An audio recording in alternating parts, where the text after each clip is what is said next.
Knowing when and how much to irrigate is the cornerstone of water conservation and reducing non-point source pollution. It encompasses the amount of water applied and the frequency of application. To prevent excess water that could lead to chemical leaching, runoff, and plant disease, irrigation scheduling should take into account plant water requirements, recent rainfall, recent temperature extremes, and soil characteristics. In addition, the irrigation system must be properly designed and maintained so that all the plants in a given zone receive the same amount of water. I'm Dr. DeBusk, and this video discusses irrigation management and maintenance. Under ideal conditions, the water required for a plant is equal to the water used during plant growth. This water goes to soil evaporation and plant transpiration. Ideally, both processes are combined and called evapotranspiration, ET. A plant's water requirements vary with its growth cycle and climatic conditions. The limiting ET factors are the amount of soil moisture to be transpired by the plant, solar energy reaching the plant, and temperature and relative humidity of the air and wind speed. If a soil is at field capacity, 100% canopy coverage is present to absorb radiation, and other factors are equal. The amount of water transpired varies little between plant types. Plant irrigation requirements will differ based on a plant's ability to extract soil moisture and its physiological ability to deal with reduced availability of moisture. Plants require more water during seed, flower, and fruit production, but will not require very much when they're dormant. During the colder months, or those with shorter periods of daylight, most turf grasses and landscape plants are not actively growing. Thus, they use less soil moisture and may not require irrigation. Many established drought-tolerant landscape trees and shrubs require little or no irrigation, provided the soils do not obstruct root development. Plants such as azaleas, copperleaf, impatiens, and other bedding plants that lack drought tolerance may require irrigation during extended drought periods. In humid regions such as Florida, irrigation is considered supplemental because it supplements natural rainfall. Proper irrigation management must account for rainfall. Since rainfall varies from location to location, the proper use of rain gauges, rain shutoff devices, flow meters, soil moisture sensors, and/or other irrigation management devices should be incorporated into the site's irrigation schedule. Using an irrigation schedule can help prevent wasteful over-irrigation, the leaching of fertilizers and pesticides, and promote root development for drought conditions. No more than 1/2 to 3/4 of an inch of water should be applied for a single irrigation event. The exact amount of irrigation needed for each event will depend on a plant's needs for growth, fruiting, dormancy for that time of year, and soil characteristics. In addition, water management districts and local requirements should be considered before irrigating. A properly working, installed, and calibrated rain shutoff device prevents the irrigation system from turning on if adequate rainfall has occurred. Rain shutoff devices are required by law on all automatic irrigation systems. Irrigation management and control devices need to be installed correctly for proper irrigation management. Rain shutoff devices and rain gauges should be placed in open areas to prevent erroneous readings. Flow meters should have a straight enough run of pipe both downstream and upstream to prevent turbulence and bad readings. Soil moisture sensors and other irrigation management tools should be installed in representative locations and be maintained to help make good irrigation management decisions. When mechanical or electronic devices are not available for irrigation management, the following visual indicators should be used as guidelines to determine the need for irrigation. The grass has a dull bluish-gray coloring. Foot tracks remain in the grass. Leaf blades are folded in half on at least 1/3 of the site. Soil samples from the root zone are dry and crumbly. Indicator landscape plants such as impatiens and azaleas have drooping leaves. There are several ways to prevent excess irrigation. Visual observations of runoff or puddles are simple indications. A system's timer, clock, or controller can be adjusted to meet a plant's seasonal water requirements.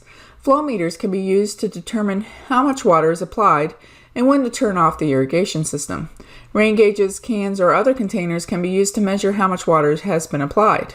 Rain shutoff devices, already required by law on all automatic systems installed since 1991, can save up to 30% or more over a timer-only system. However, many systems that should have sensors do not, either because they were not installed as required or because they have failed or been removed. Those who are responsible for overseeing an irrigation system should check the operation of the rain shutoff device at least once per year and replace a unit if it is not operating correctly. Other workers who may notice the system irrigating shortly after a good rain event should attempt to notify their client of a possible problem with the rain shutoff device so they can have it repaired. One of the most effective and efficient methods of irrigation control is the use of properly installed and maintained soil moisture sensors with a specialized controller. There are two basic types of systems: direct control, where soil moisture sensors actually call for irrigation, and bypass control, where regularly scheduled irrigations are bypassed if sufficient moisture is present. Direct control systems are more expensive and require considerable management expertise, such as may be present at a golf course. Bypass systems are much less expensive and easier to install. Most bypass systems work with the existing controller. Although soil moisture levels are the preferred method to determine irrigation quantities, in the absence of soil data, calculated ET methods may be used. Current weekly calculated ET rates are available at fawn.ifas.ufl.edu for more than 40 locations throughout Florida. This site also includes a landscape irrigation scheduling tool and rainfall data. Rainfall can make up some or all of the ET, especially during the cooler months. Total rainfall is not the same as effective rainfall. Florida soils generally have low water holding capacity, so a 2-inch rain may have little more effect on reducing landscape irrigation than a typical irrigation event in any given month. An alternative irrigation scheduling method often used by homeowners and on some commercial landscapes is to assume that, on average, 1 inch of water wets the top 12 inches of a sandy soil.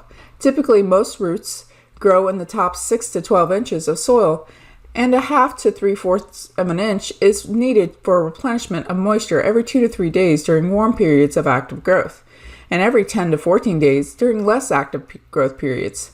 This water can come from rainfall or be provided by the irrigation system. Again, soil characteristics including infiltration rates and water holding capacities, water management districts, and local requirements should be considered before irrigating. Although irrigation management is a complex process, it can be boiled down to a simple checkbook or water balance process where the irrigation amount consists of the difference between a plant's need for water and the effective rainfall stored in the plant's root zone for plant use. When possible, the timing of an irrigation event should be planned to increase irrigation efficiency by reducing evaporative losses due to climatic conditions and by maintaining high irrigation uniformity. Several irrigation management techniques help to improve a plant's health and reduce water use. Delayed irrigation and deficient irrigation promote root development and provide a level of drought tolerance. Delayed irrigation promotes deeper root development by postponing irrigation until wilt is observed. Deficient irrigation calls for managing irrigation quantities so that there is always soil storage to take advantage of any possible rainfall. When leaching salts, which is necessary in some soils due to poor water quality, always wait until the nutrient level in the soil is depleted to avoid leaching of fertilizer nutrients with the salt.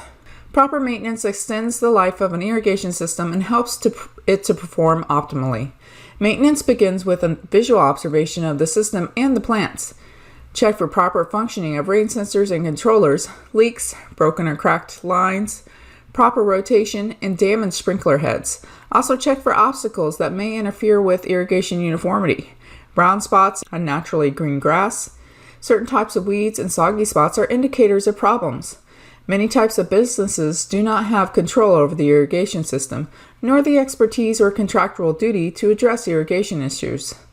But every effort should be made to inform the client when problems are noted and to explain the importance of proper operation and prompt repairs.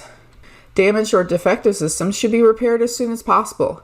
Replacement parts should always have the same characteristics, that is, discharge pressure relationship, jet size, and colors, as the original components.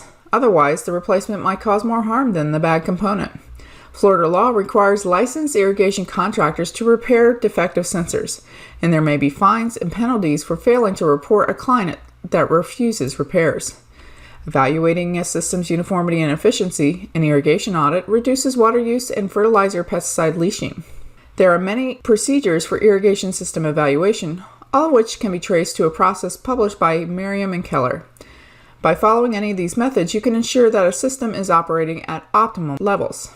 Common irrigation efficiency problems include leaks, sprinkler head plugging, poor irrigation uniformity caused by nozzle wear, and poor system pressure. Some problems, such as repairing leaks and replacing nozzles, can be repaired at a minimal cost, while others, such as poor system design, might at first glance be very costly, but will pay off in the end. Problems need to be corrected as soon as possible to prevent wasted water and the leaching of fertilizers and other chemicals. In the long term, the investment made to improve the irrigation system pays off in reduced fertilizer, chemical, and water bills. Distribution uniformity is a measurement of how evenly water is distributed over a given area and should be considered when managing irrigation. This measurement is an indication of the system's hydraulic performance and can be used to identify deep percolation. Distribution uniformity can be determined by a catch can test. Baby food jars, tuna cans, or other straight-sided containers are evenly placed around sprinklers. The system is turned on one zone at a time for a fixed amount of time, and the water collected in each container is measured with a ruler and recorded. The distribution uniformity is calculated by adding the depths of the water collected in each container and dividing by the total number of containers. For example, if you collect an average of 1/4 inch in 15 minutes and your target application is 1/2 inch, you will need to run the irrigation system for 30 minutes. Higher uniformities occur when spacing is adequate and sprinkler nozzles are matched. Poor application uniformity leads to localized over-irrigation or under-irrigation, brown spots in the grass, fertilizer or pesticide leaching or runoff, and the waste of irrigation water. Many of these problems can be solved and the site's owner can reduce water costs. Distribution uniformity is not a measurement of irrigation efficiency. For more information, see U of IFAS publication AE 144, Turf Irrigation for the Home. For microirrigation systems, emission uniformity is used instead of distribution uniformity. Emission uniformity is calculated by comparing the volume of water from the emitters to the statistical differences in the total volume. An emission uniformity of 90% or higher is considered excellent. For more information, see U of IFAS publication AE 094, Field Evaluation of Microirrigation Water Application Uniformity. Water application efficiency is a component of irrigation system efficiency and indicates how well a system is providing water to the plant's root system. Irrigation application efficiency is another form of irrigation system efficiency and compares the amount of water delivered to an area by the amount of water beneficially used. To help with irrigation efficiency, water management districts or other local agencies may provide mobile irrigation lab services. Staff will evaluate an irrigation system and make recommendations to improve system efficiency and help with irrigation scheduling. Contact your local water management district for more information about these services in your area. Irrigation requirements represent the amount of water an irrigation system needs to apply to meet a plant's water needs. This quantity is a function of the plant's water requirements, soil moisture, and the system's efficiency. To summarize, these are some BMPs for those with ownership management responsibility. Irrigation controllers and timers should be reset seasonally to account for plant growth requirements and local climatic conditions. Properly calibrated flow meters, soil moisture sensors, rain shutoff devices, and/or other automated methods should be used to manage irrigation. Irrigation rates should not exceed the maximum ability of the soil to absorb and hold the water applied in any one application. When leaching salts, which is necessary in some soils due to poor water quality, always wait until the nutrient level in the soil is depleted to avoid leaching of fertilizer nutrients with the salt. Perform weekly or at each site visit visual inspections to identify leaks, broken rain sensors or sprinkler heads, and other system malfunctions. Replace or repair all broken or worn components before the next scheduled irrigation. Distribution uniformity should be checked annually.